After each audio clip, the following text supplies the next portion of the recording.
Bonjour à tous et bienvenue sur boursicoté.com pour cette nouvelle analyse technique Forex, matières premières et crypto-monnaies avec une période de devise euro-dollar qui semble confirmer ici le biais haussier depuis ce contact sur la zone des 1.1090. On est repassé au-delà de la zone des 1.1240 qui a été validée comme support la semaine dernière. Cette semaine, il semblerait que l'on veuille s'attaquer ici à la zone de résistance des 1.1480. On pourrait même attaquer ici cette zone de point haut proche des 1.1550 qui a été inscrite ici durant la fin du mois d'avril. Donc globalement, on est en train de confirmer ici une dynamique qui reste haussière sur cette paire de devises, puisque nous étions ici sur une dynamique court terme. Il y avait eu un début de signal de consolidation, mais je vous avais indiqué qu'il fallait casser ici cette zone des 1.1090 pour continuer, je dirais, et accélérer à la baisse. Il semblerait que l'on se reprenne, mais cette reprise ne sera vraiment confirmée qu'en cas de rupture de cette zone de point haut, donc au-delà du point haut de la zone des 1.1573 pour cette bougie ici du 21 avril, mais nous avons une résistance intermédiaire à 1.1550. C'est donc ce niveau qu'il faudra surveiller pour confirmer la tendance haussière.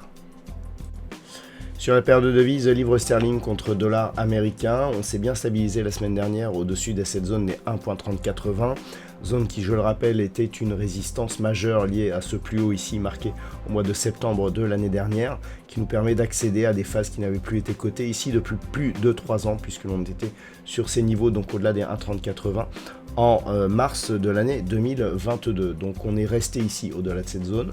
Il semblerait que l'on veuille continuer à la hausse, donc le prochain objectif est lié à une résistance alors qu'il n'a plus été coté depuis longtemps, donc elle sera peut-être un peu moins précise, donc 1.3645 puis 1.3750, mais globalement tant que l'on reste ici au-dessus de cette zone des 1.3080, eh bien ça reste très positif pour cette paire de devises livre sterling contre dollar américain. Sur l'or, il semblerait que l'on soit en train de sortir ici de cette dynamique de consolidation. Nous avions une résistance ici avec 3 points significatifs, donc qui correspondaient à 3 points hauts de la tendance ici de consolidation. On est venu chercher ici la zone des 3166 $ l'once, zone qui était une zone de résistance ici avant de devenir support. On a rebondi une fois sur cette résistance oblique et là on la traverse aujourd'hui, donc le signal est d'importance puisque nous sommes sur une phase qui d'un point de vue moyen terme n'a absolument pas invalider, je dirais, la poursuite de la dynamique haussière, puisqu'on a transformé une résistance ici en zone de support. On casse la dynamique de consolidation court terme par rupture de la résistance oblique qui définit cette tendance baissière. On aura totalement confirmé ici la poursuite du métal jaune au-delà des 3500 $ l'once. Donc pour l'instant, je dirais que le signal est assez intéressant. On peut dire que on invaliderait donc une reprise du mouvement haussier en dessous de cette zone ici des 3166 $ l'once, et globalement on peut s'attendre à un retour rapide ici sur cette zone des 3500 $ l'once.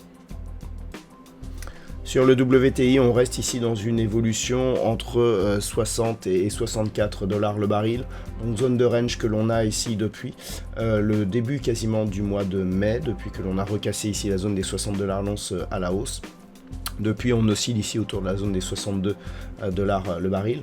Donc globalement, bien c'est neutre. Du point de vue de la tendance un peu plus moyen terme, on reste ici sur une dynamique plutôt baissière, notamment depuis les points bas ici qui ont été marqués par un double contact sur la zone des 56,40.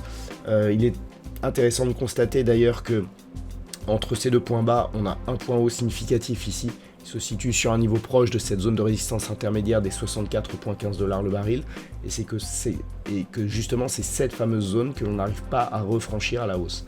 Donc c'est ce qui laisse à penser que la dynamique est plutôt baissière que sur une phase de retournement, puisque sur une phase de retournement on y aurait eu un peu plus de conviction, on aurait pu casser de manière un peu plus directe.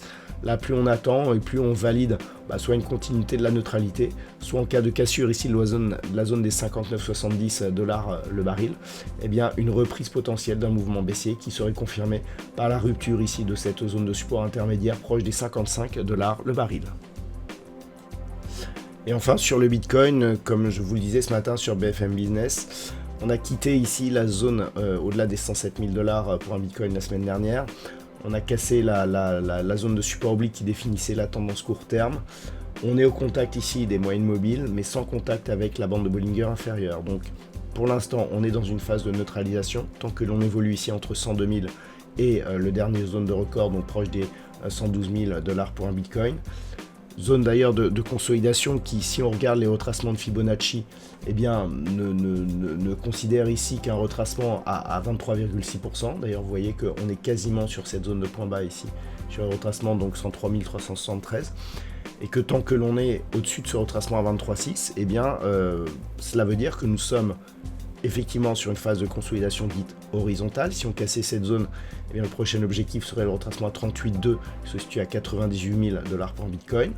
Ça n'invaliderait toujours pas la poursuite de la dynamique haussière. Il faudrait aller au-delà pour commencer à affaiblir cette dynamique. Donc pour l'instant, on est sur un retracement à 23,6%. Si les cours repassent ici au-delà des 107 000 $ pour un Bitcoin, le signal commencera à redevenir légèrement positif. Et ce n'est que sur rupture ici de la zone des proches, des 112 000 $ pour un Bitcoin, que l'on aurait un signal de reprise de cette dynamique haussière. Donc effectivement, là, on est sur une phase de baisse. D'un point de vue court terme ici, pour l'instant, ce n'est qu'une neutralisation suite à la tendance que nous avons eue ici. Si on venait à casser ici 102 000, eh bien, on pourrait effectivement poursuivre en direction des 98 000 $ pour un Bitcoin, voire même 96 000 sur certaines attaques ou certaines extensions. Mais pour l'instant, c'est une phase de neutralisation dans une dynamique ici qui reste orientée à la hausse d'un point de vue court terme. Voilà donc ce que l'on peut dire sur l'analyse technique de ces principaux actifs de marché. Je vous souhaite de passer une très bonne soirée. On se retrouve dès demain pour d'autres analyses techniques, toujours sur le site boursicoté.com.